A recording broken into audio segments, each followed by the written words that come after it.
Buenas noches familia, ¿cómo están? Mi nombre es Brian Cepeda, hago parte del Ministerio de Doctrina y Enseñanza y este es nuestro espacio de apologética. Hoy vamos a hablar sobre el sacramento de la confesión o la reconciliación, específicamente de la relación que tiene la confesión con la Eucaristía. En días anteriores hemos tratado de observar primero la importancia de la Eucaristía y la verdad de que Cristo está presente allí de manera real, verdadera, sustancial. Diferente, es una presencia diferente a cuando nos reunimos dos o tres en su nombre. Además, hemos visto que en la Eucaristía conmemoramos el sacrificio de Cristo en la cruz. Y ese sacrificio se había prefigurado desde el Antiguo Testamento. De hecho, hicimos un paralelo entre la Pascua judía y la Pascua cristiana que celebramos nosotros. Hoy vamos a hablar sobre la disposición o preparación que debemos tener para poder celebrar dignamente el sacramento de la Eucaristía, para poder recibir el cuerpo y la sangre de Cristo sacramentados. Y esto pues tiene que ver con la confesión. Seguramente recordamos de nuestras catequesis de primera comunión que para poder comulgar debemos estar confesados al menos de nuestros pecados mortales, haber hecho el ayuno eucarístico, que es abstenernos de comer o beber al menos una hora antes de comulgar, y saber a quién recibimos, ser conscientes que en la comunión recibimos el cuerpo y la sangre de Cristo. También es necesario recalcar que es muy importante no comulgar si tenemos algún pecado mortal, pues esto tiene unas consecuencias muy graves, como nos dice el apóstol San Pablo en la primera carta a los Corintios, en el capítulo 11. Quien coma el pan o beba la copa del Señor indignamente, será reo del cuerpo y de la sangre del Señor. Examínese pues cada cual, y coma así el pan y beba de la copa. Pues quien come y bebe sin discernir el cuerpo, come y bebe su propio castigo. San Pablo nos recuerda que uno no puede comulgar así nomás. Ninguno somos dignos de tan precioso sacramento, pero si hay por lo menos una disposición mínima, una preparación mínima que debemos tener para poder comulgar. De hecho, la Iglesia nos enseña en el Código de Derecho Canónico, en el numeral 916, quien tenga conciencia de hallarse en pecado grave, no celebre la misa ni comulgue el cuerpo del Señor sin acudir antes a la confesión sacramental.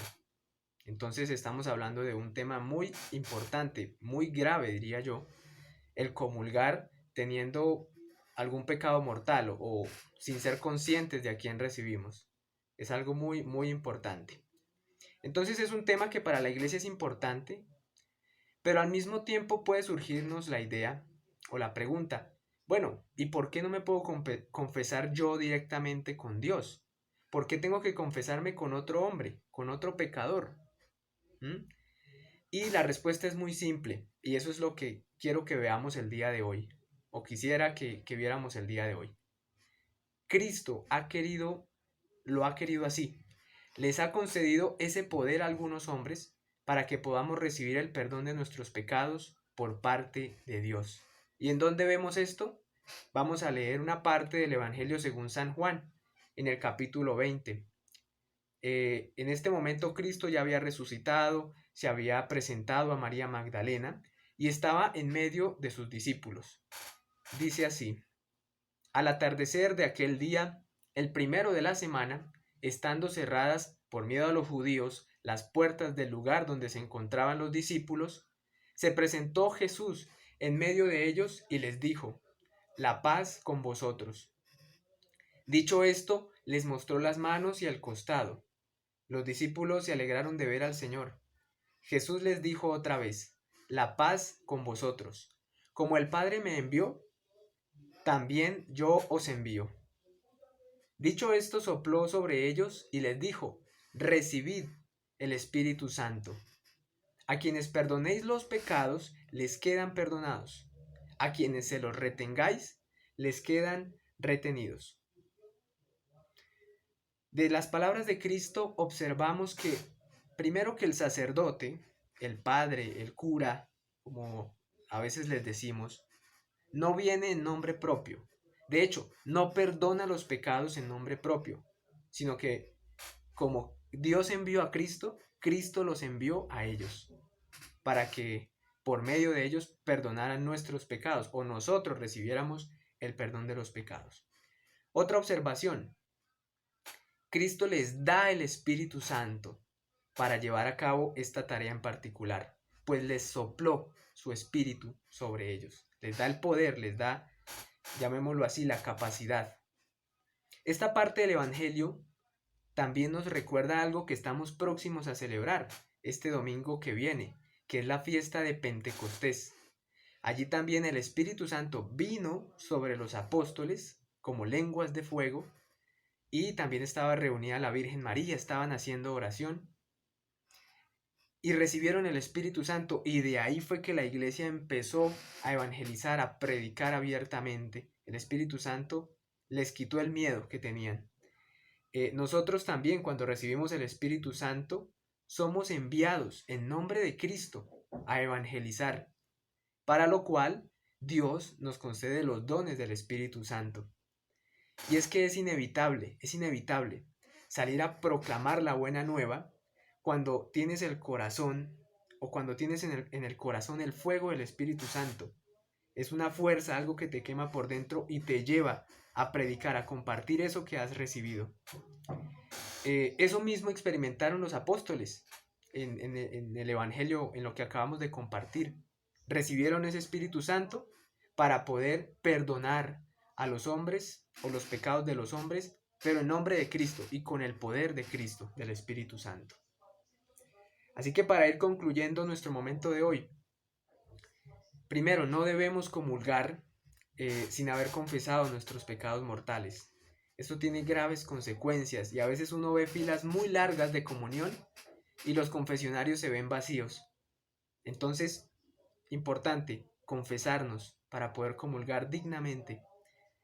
Segundo, acerquémonos con confianza al sacramento de la confesión.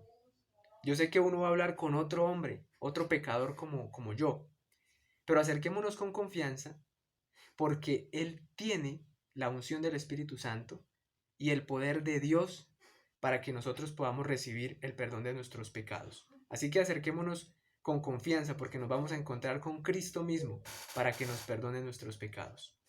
Es como si nuestros pecados estuvieran en un tablero y Jesús tomara un borrador. Ese borrador es el sacerdote. Y borra, o sea, perdona nuestros pecados. ¿Uno acaso podría decir que es el borrador el que borra esos pecados? ¿O no sería más bien que es Cristo el que perdona esos pecados utilizando al sacerdote? Entonces es Cristo el que nos perdona, pero por medio de otro hombre, de un sacerdote. Así que acerquémonos con confianza al sacramento, digamos todos los pecados, no ocultemos nada, para que podamos recibir el perdón, la sanación y la fuerza que nos da ese sacramento. Finalmente, hermanos, una frase que a mí me ha impactado mucho, me parece muy útil. No comulgar cuando no estamos preparados no es pecado. Comulgar indignamente, eso sí es pecado. Así que tomémonos muy en serio el momento de la comunión y que el Señor nos conceda vivir el sacramento de la confesión con esa certeza de que recibimos el perdón de Dios y que este Pentecostés que vamos a celebrar, que vamos a vivir, lo vivamos con la alegría de saber que Dios nos envía al mundo para que su obra redentora continúe. Dios confía en nosotros y por eso nos envía con los dones del Espíritu Santo. Hasta aquí nuestro encuentro de apologética de hoy. Continuemos con nuestra asamblea. Dios los bendiga.